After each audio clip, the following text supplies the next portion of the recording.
Welcome this afternoon. We are here consistent with our policy to release the body-worn camera package and have a press conference on our officer-involved shooting in Mount Vernon on May 11th. Maybe that'll help. There you go. All right, we will show you the video in full as we often do, and then Chief Davis will come out for some remarks.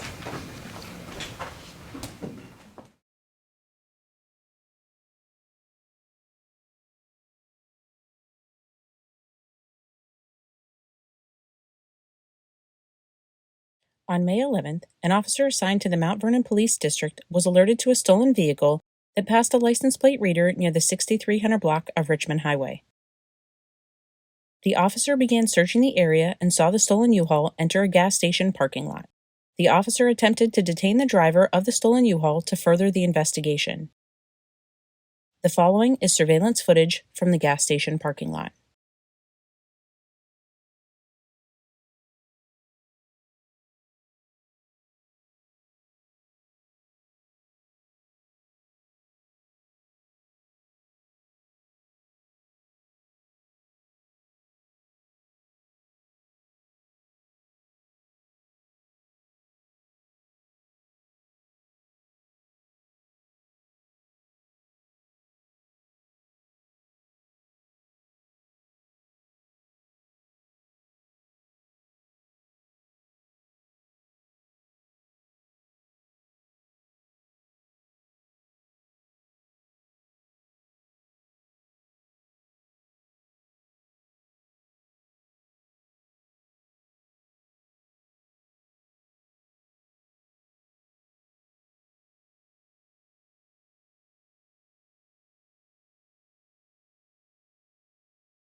The following is a simultaneous compilation of the body-worn camera footage from the three officers directly involved.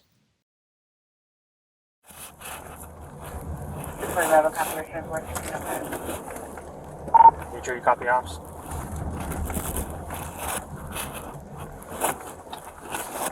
Bravo, you can still in service.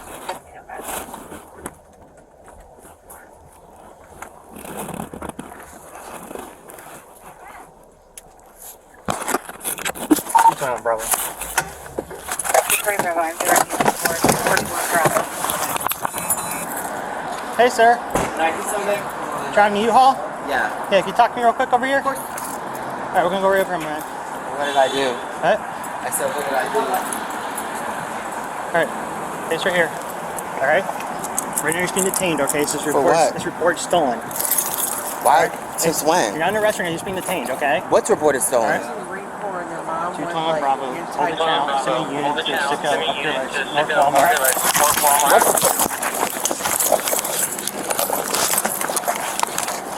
Sure, you're good. Get off my gun. Additional unit channel heavy restricted. Signal one! Go to my gun! What's reported? What's the charge? What do we have? Nurse, get off my gun. 321 Bravo, what do you have? Signal one! Just go on! Signal one! Signal one! Go that way! Go! Sir, you're not going to jail right now, right? Get off my gun. Additional unit channel restricted. 221 Bravo. Go. It's the second one. All else. Nothing matters. Go. Say go. Just go up the hill. Up the hill. Signal one. Up the hill. Signal one. Get off my gun! Get off my gun! At the sicko. Let's go for my gun! Let's go for my gun! Please just get back. Get off my gun! Go. Go, pull right there. Pull up. Where is it? Go straight over there. Just Right here, crash right into the here. Walmart. Right, isn't it?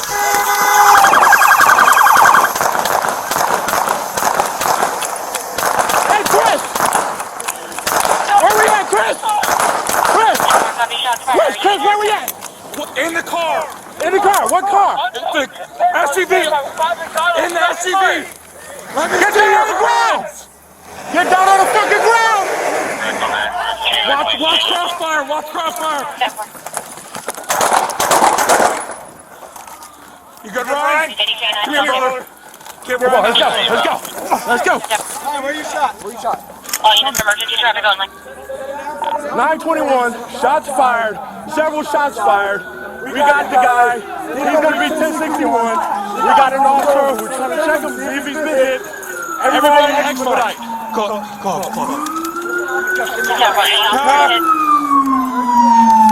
Get the blowout kit out of the cruiser. He gone, man. Don't even bother.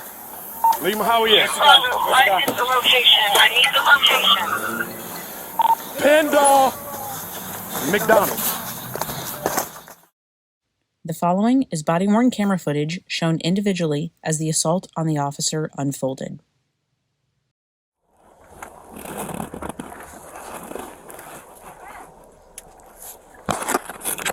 What's on, brother? I'm directing towards 41 traffic. Hey, sir. Can I do something? Driving to U-Haul? Yeah. Yeah, can you talk to me real quick over here? Of course. All right, we're going to go right over here, man. What did I do? What? I said, what did I do? All right, it's right here. All right. Right now, you're being detained. Okay, so For what? this report stolen. Why? Since You're when? not in the restaurant. You're just being detained. Okay. What's reported stolen? All right. 221 Bravo. Hold the channel. Send me a unit to Sicko up here by North Walmart. What the fuck? Sure, you're good. Get off my gun. Sicko one. Go to my gun. What's reported stolen? Sure, get off my gun. 321 Bravo, what do you have? Signal one, just start off. Signal one. Sir, you're not going to jail right now, right? Get off my gun. Nah, you're gonna... I'm not going.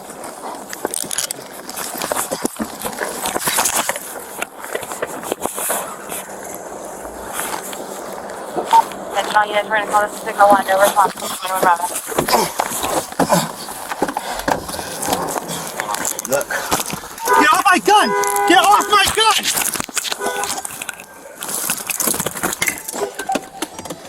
Let's go for my gun! Let's go for my gun! Please just get back. Get off my gun! Where is it?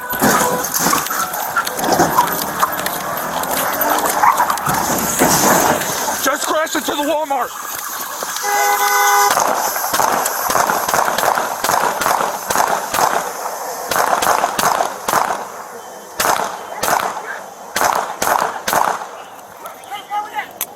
In the car. In the car! What car? The SUV. In the SUV. Get down on the ground! Get down on the fucking ground! He's on top of me! Watch crossfire. Watch crossfire. You good, Ryan? Come here, brother.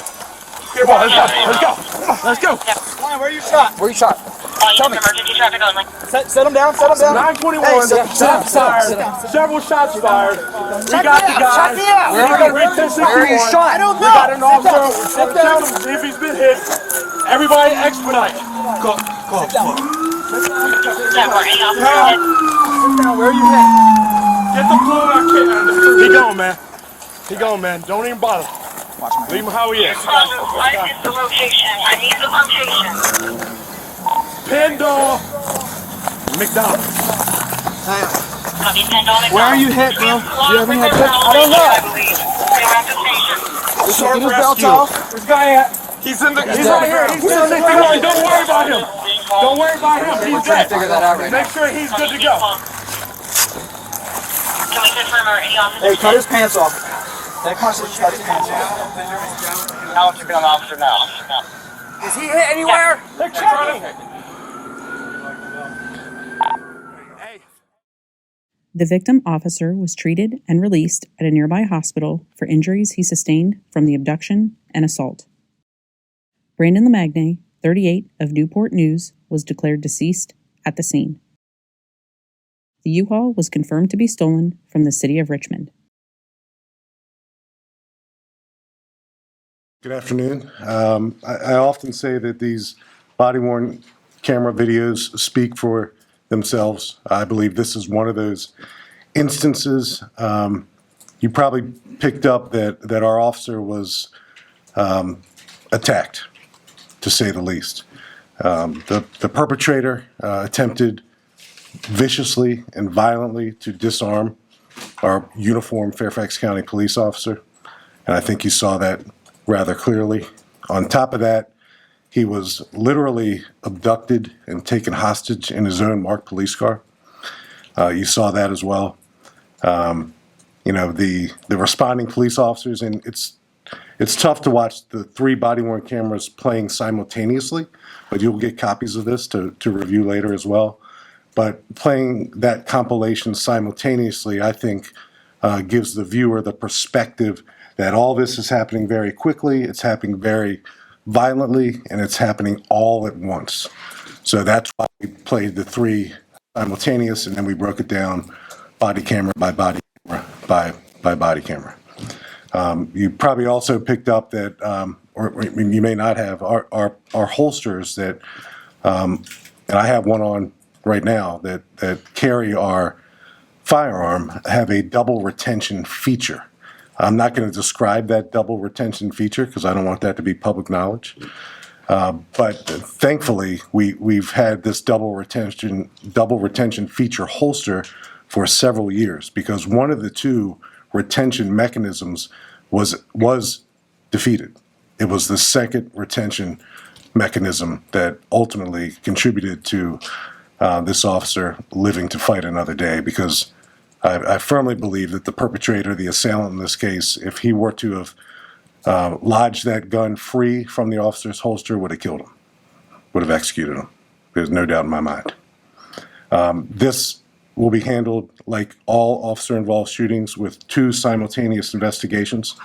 A major crimes investigation will take a deep dive and investigate the criminal aspects of the incident, and our Internal Affairs Bureau will investigate it administratively for compliance issues. So I probably have a whole lot more to say, but I think I'll just take some questions and maybe we'll get into it that way. Julie? Chief, I think when a lot of people watch this, I mean, some of what you say is very, very clear. I think people will wonder about is the officer that first fired his weapon from such a distance in such a busy place. So first, just your thoughts about that, and then secondly, is it known which gunfire killed the suspect? So I'll take those one at a time. We don't get to pick and choose sterile environments often when we're involved in these critical incidents. And certainly that's a stretch of Richmond Highway. It's a gas station right next to a McDonald's, a fast food restaurant. There's cars, there's people. There certainly could have been, there weren't, and thankfully there weren't. There could have been pedestrians either coming or going into the McDonald's. They were inside, thankfully. Their cars were parked and unoccupied outside.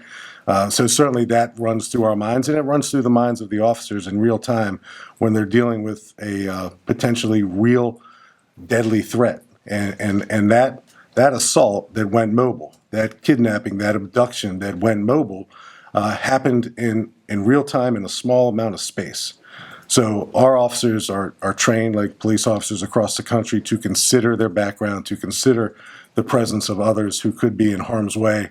But oftentimes, in spite of those best efforts, there is some inevitable potential that other people could be harmed.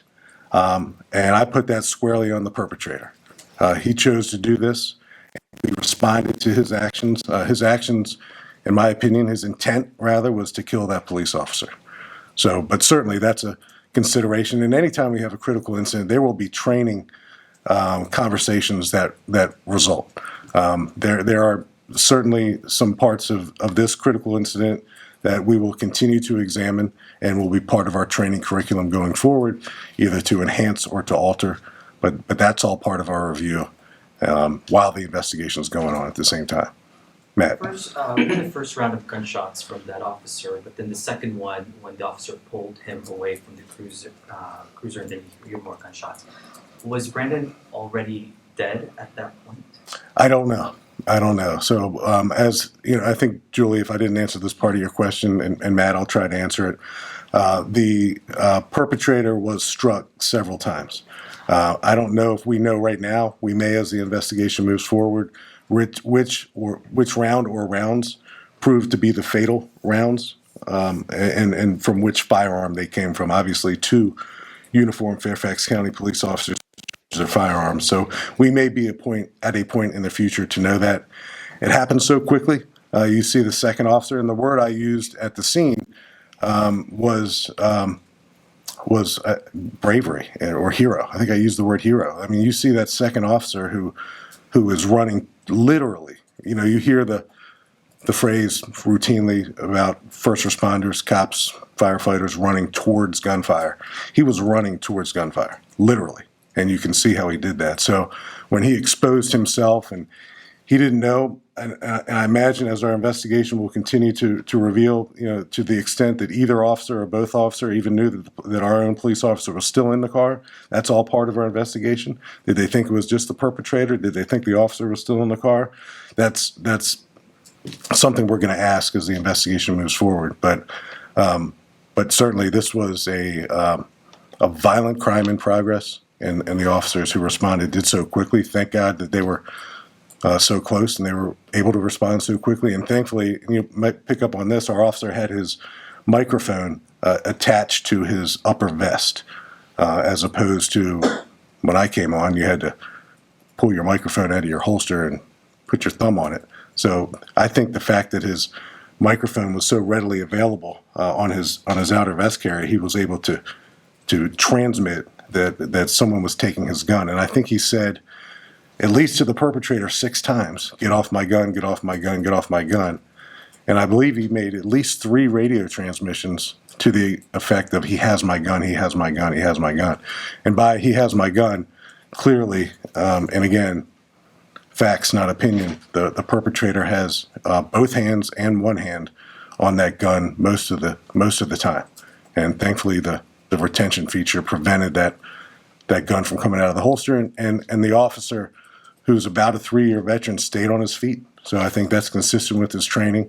He made a radio transmission in real time under a great amount of stress, and other officers were able to get there and save his life.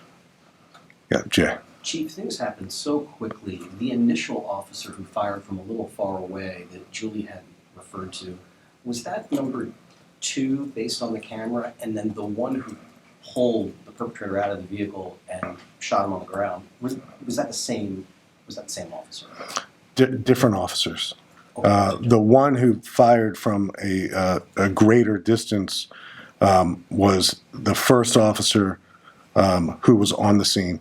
And I know it's tough to watch it all happening at once, and you'll rewatch it, I'm sure, a couple times, and it'll slow down for you.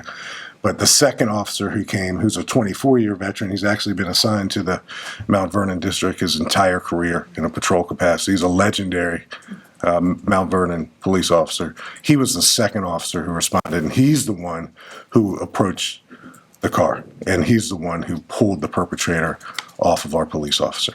If I may do a follow-up. Sure.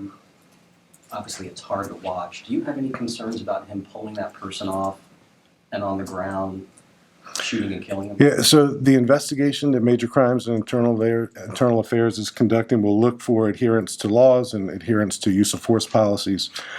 This all happened very quickly and in real time. And I think we froze a bit of the video clip and actually circled the left rear tire of the marked police car, the SUV marked police car. That left rear tire, and you can also hear the engine revving, and you can hear the engine revving because our perpetrator is on that gas pedal. He's not done. So any notion that when that vehicle came to rest in the McDonald's parking lot, it was over, it wasn't over. It was still very much a very active scene. So the investigation will examine the actions of the police officers. Ultimately, we'll share all of our findings in real time with the Commonwealth's Attorney's Office, but a lot of those questions will be subject to the investigation. So at this point, you're not willing to I mean, even though you, I would assume, believe that the shooting was justified, or is that something that you're willing to say at this point? Yeah, so here's the 2023 version of being a police chief. We're committed. Certainly, our agency is committed to sharing critical video like this in real time. I let the video speak for itself, and there's an expectation from the local media and the community for me to make some type of assessment. And certainly, I don't shy away from those types of assessments. But my assessment in this particular case was this is a once in a generation happening to a police department, even a big police department like Fairfax, big and busy.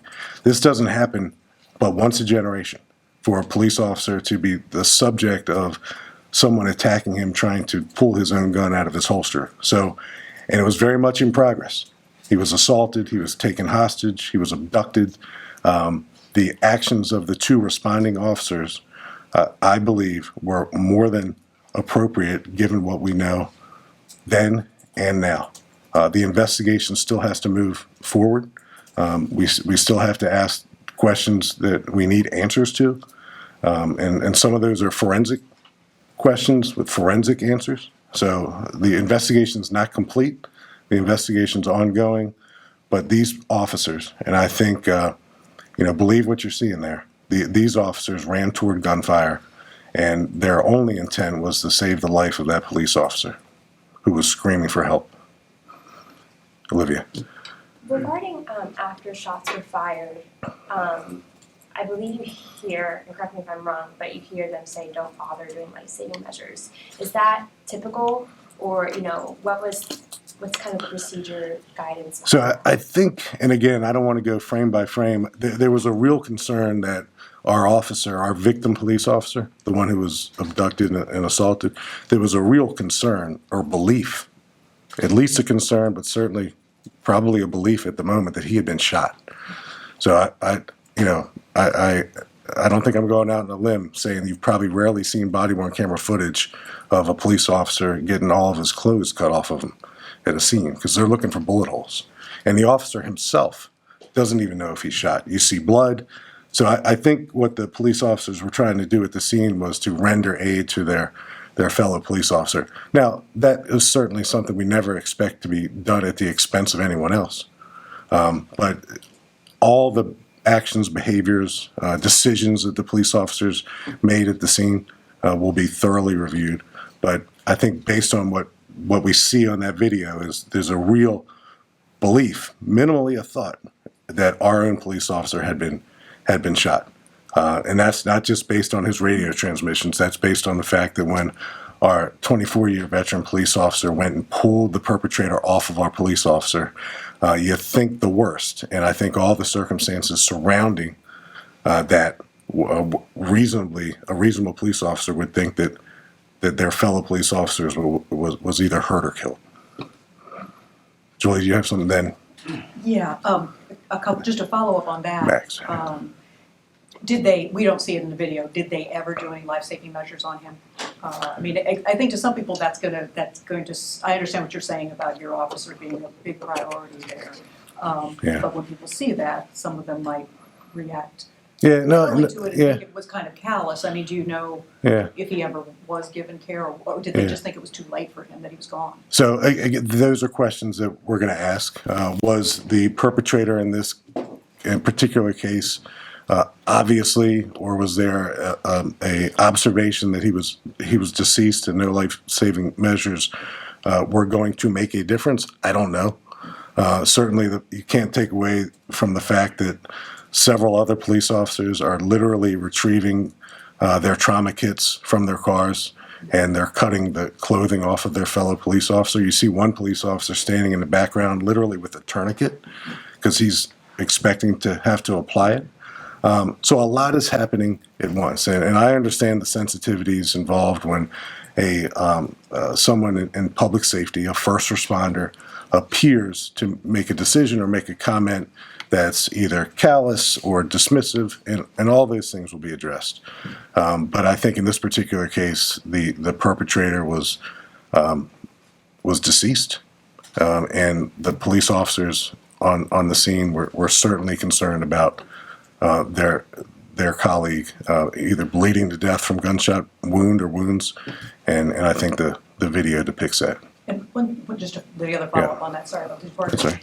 Is it, it's unclear from the video, is it known who put the vehicle in reverse, whether that was the suspect? It was absolutely the perpetrator. It was, so he got his foot on the gas, as you said. Yeah, when you watch this again, Julie, you'll see that our police officer, our victim police officer, is wearing black shoes or boots, and his feet are hanging out of his police car after he's abducted and tossed inside of his police car and pummeled. And the perpetrator, and you can pick this up on the video as well, I believe he takes left foot, right foot, I'm not sure, and he's the one who stomps on the gas pedal after our perpetrator takes the gear selector and puts it in reverse. Max? Chief, you touched on this briefly, but the officer who fired from a greater distance, what that officer knew about what was happening in the car, based on what you've learned in the investigation so far, can you say whether he knew the officer was in the car, whether he knew the positioning of if the officer was toward the inside, toward the outside? What can you say about what the officer knew when he started firing? We're eventually going to know the answers to all those very logical questions, and I think and maybe I shouldn't speculate, but a number of different things are running through the minds of both the police officers. It's not just a natural assumption that the police officer is still in the car. He could be laying dead in the parking lot of the Citgo gas station. When the police officers see the car and it seemingly comes to rest, and they hear the engine revving, they see the tires spinning, and that car, whoever's driving it, is very much trying to still get away, the police officers approach the car one stop shorter than the other. They both make a decision to deploy deadly force, and the investigations, both the criminal and the administrative, exist to examine the thought processes, the reasoning, the justification, the lawfulness, the compliance associated with the use of deadly force. We take it very, very seriously. We just don't watch a video and wash our hands of it. There's a lot of questions that still need to be asked and answered. But I don't think that in any way, shape, or form takes away from the compelling nature of this video that I assume within hours will go viral nationally. This is egregious. This is not the norm, and our police officers lucky to be alive. Jay, and then Matt. Once they began to struggle and they got into the vehicle, based on your preliminary information in the investigation, do you have a sense as to what kind of assault this perpetrator did on the officer? Was it punching, kicking, elbowing, scratching? Do you kind of have a sense of? Well, it was all. So if you see where I'm right-handed, our victim police officer's right-handed, and you'll see this in the video, his holster never moves on his gun belt, but his entire gun belt is twisted to the front of his body. So by the time our officer is still in the midst of the struggle, his holster is right here where my belt buckle is right now. So you see that clear as day in the parking lot. You see the perpetrator with two hands and then one hand. The only time I saw the perpetrator take two hands off the gun when he left one hand on the gun is when he opened the door with his left hand of the police car and abducted our police officer. And then when he shoves our police officer into the car, we believe that he's assaulting our police officer inside the car while he's looking for the gear selector and stomping on the gas pedal.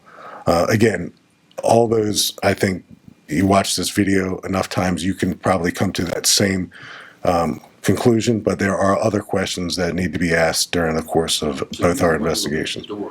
He's the one who opened up the door. The perpetrator is. The officer had both his hands on the gun for most of the time. The only time he ever took a hand off of it is to make a radio transmission with his left hand when he presses his little radio thing. Yes, sir. Explain the protocol and policy when he first approached the perpetrator about having a stolen U-Haul, almost detaining immediately as soon as he told him this U-Haul was stolen. And it seems like he was kind of questioning things. Is that kind of practice to just, I guess, immediately start one to handcuff the driver? Well, the officer was alerted, and I think we included this in the audio part of this compilation. There's a camera that hit on a U-Haul, that particular U-Haul, and indicated that U-Haul was stolen. So the officer makes a secondary confirmation of that stolen vehicle hit. And then when the U-Haul pulls into the gas station parking lot, our police officer pulls in behind the U-Haul. He's obviously driving a marked police car. He's obviously in full uniform. That is a felony traffic stop. So there are numerous training scenarios associated with a stop of that nature. So when the driver, our perpetrator, gets out of his U-Haul and appears to be going toward the inside of the gas station, our officer approached him, not at gunpoint, but approached him, asked him to, I don't even think he even had to ask him to stop, but he approached him and started to engage him in conversation. He walked him away from where they initially encountered each other back toward the car, and they continued the conversation. And our police officer very appropriately said to him, inconsistent with his training, that I'm going to detain you temporarily with these handcuffs. I'm not sure the exact words that he used, but a temporary detention of someone who's driving a stolen vehicle with handcuffs until backup got there and further investigation occurred is not inconsistent with our training here in Fairfax County, nor is it inconsistent with any training that I've ever been familiar with in my career. You can clearly see the officer's face. Forgive me, has he been ID'd?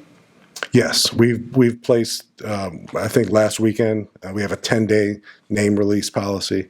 So if you don't have those handy, we can get those to you right afterwards. The three officers are victim officers, about a 3-year veteran. The first officer who discharged is a 8-year veteran. And the officer who was closer to the car, who opened up the car door, is a 24-year veteran. Thank you. Olivia. Are the two officers who fired shots still on restricted duty status? Yes. Is there any history of other OISs or excessive force? The answer, they're on restricted duty status, which is the norm. And there are no other officer-involved shootings and no internal affairs significant history whatsoever. To be clear, he was not shot, and how is this officer doing now? Well, it's quite a traumatic thing to go through. He was assaulted. He was taken hostage inside of his own car. He probably at one point in time thought he was shot. If you watch this video again, he didn't know if he was shot or not. So we have peer support resources on the police department. We have a wellness commitment. So he is getting the appropriate interactions that he needs to get through this. But certainly not an easy thing for anyone, police officer or not, to go through a scenario like that where you're viciously assaulted and abducted in your own vehicle. It's traumatic. There's no doubt about it. Yes, ma'am. In a unique situation in such a public space, you said your ideal is to just make sure your officer is safe and you get him out of their life. What do you consider in terms of all the other people in the area? And I only ask because we spoke to a young couple that was in a drive-through of McDonald's, and they said they were so afraid for their lives, and I understand it's such a unique situation. Yeah. Our concern is not singularly or solely for our police officers, and I hope I didn't project that or portray that. Our concern is for everyone. So when this man makes a decision to do what he did, he does it in an environment that's filled with cars and people and businesses. And that's where this happened. Certainly, we train we are aware that any police actions that we take, particularly use of force actions and deadly force actions, in an environment as crowded as this one, can have other dire ramifications. That's all part of the conversation, the investigation. It will absolutely inform our training now and going forward. So all those circumstances, the condition of not only our police officer, the condition of the perpetrator, the assailant, everyone matters in a circumstance or an incident like this, to include people who are either in the drive-thru at the McDonald's, or you probably saw the two folks in the red van. Everyone is in harm's way. And then I think the question we have to ask ourselves is, why are we in harm's way? Who put us in harm's way? And typically it's the actions of a person like this one who chose to do what he did. Yes, ma'am. Specifically concerning training, are you all going to look at or review moving forward? So we have a performance review board. It's relatively new. It's a year or so old here. The performance review board does not investigate criminally or administratively the circumstances of this incident, but they look specifically at training enhancement possibilities. They look at equipment upgrades that need to occur. They look at police vehicles. They look at everything associated with that critical incident that can be improved now and not after an investigation concludes. So having something like a performance review board that's staffed by the executive deputy police chief and others gives us an opportunity, if we need to make training changes or enhancements or adjustments now, we don't wait until the investigation concludes. So the performance review board is something we're very committed to, and we think it makes us better. We've had it for well over a year now, and each and every time the performance review board has convened, they come away with recommendations that we immediately implement. Yes, sir. Chief, Max. Through conversations with other police agencies, have you determined that this individual was the one who stole that U-Haul out of Richmond, or was he simply just driving a U-Haul that was stolen by another person? So from what I understand, Max, he rented this U-Haul under a fraudulent or fictitious identification and then never returned the U-Haul. And then the U-Haul down south, I'm not sure which jurisdiction off the top of my head right now, then reported that vehicle stolen. So we believe that he is the same person. Olivia. You could read my mind. Yeah, I saw you. So no one, has a crystal ball and could foresee something like this happening. Is there anything that you're thinking about in terms of training or moving forward that could leave officers or make them less vulnerable to something like this? I don't know if there's an answer to that. But. Yeah, it's tough. So, again, our police officer, I don't want to take away from his own bravery, our victim police officer, because he stayed on his feet. He made radio transmissions in the heat of a very violent moment where he was being attacked and someone was trying to take his gun. He was able to stay on his feet, make radio transmissions, and call for help. So he did a great job. But ultimately, it's our commitment several years ago, and I think it was 8 or so years ago, where we purchased these double retention holsters. And sometimes when police departments are introduced to new equipment, there's some hesitations, because would a double retention holster make it longer for you to access your firearm when you really need it? They don't. With proper training, a double retention holster does not slow down the speed or the haste that's required to withdraw your firearm under the appropriate circumstances. So, I think the FCPD, like other police departments, has recognized the need for double retention holsters, the need for equipment that keeps particularly our lethal tools less accessible to people who want to take them from us and do us harm. So that's all part of the performance review board too.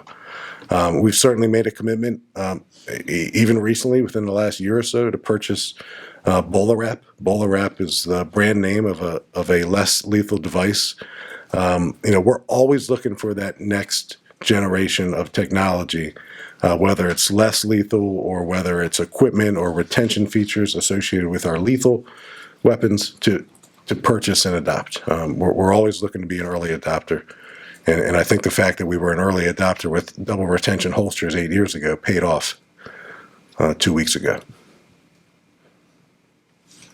Chief, Yes, sir. I'll quickly follow up. I'm so sorry in advance for my English. In the first video, in the first interaction between the police and the perpetrator, we saw the man is talking with the driver of a unit, red car in the gas station. Do you know if they knew each other?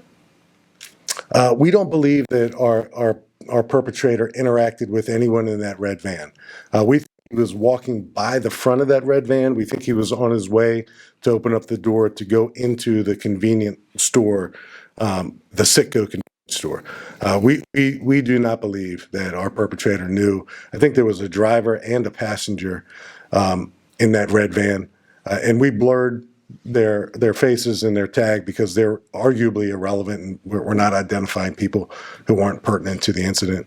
So but we do not believe they knew each other at all.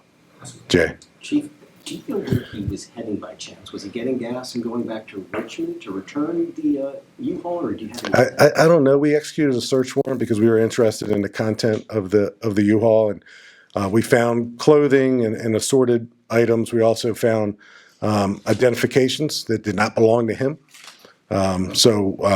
Certainly we do know that he rented that U-Haul under a fictitious or fraudulent identification. So we did find some evidence of other identifications inside that U-Haul that apparently did not belong to him. So I'm not sure. I still to this day, and maybe that will change, I don't know what his particular connection was to that part of Fairfax County. Do you know why he rented it? Was he stealing things, taking them somewhere? I don't know. He rented it with a identification that wasn't his own, so I think it's logical to assume that he probably had an intent to deceive. But no, I don't know. He rented it under someone else's identification, failed to return it. U-Haul reported it stolen. And if you're wondering, it has no association with the U-Haul at the White House.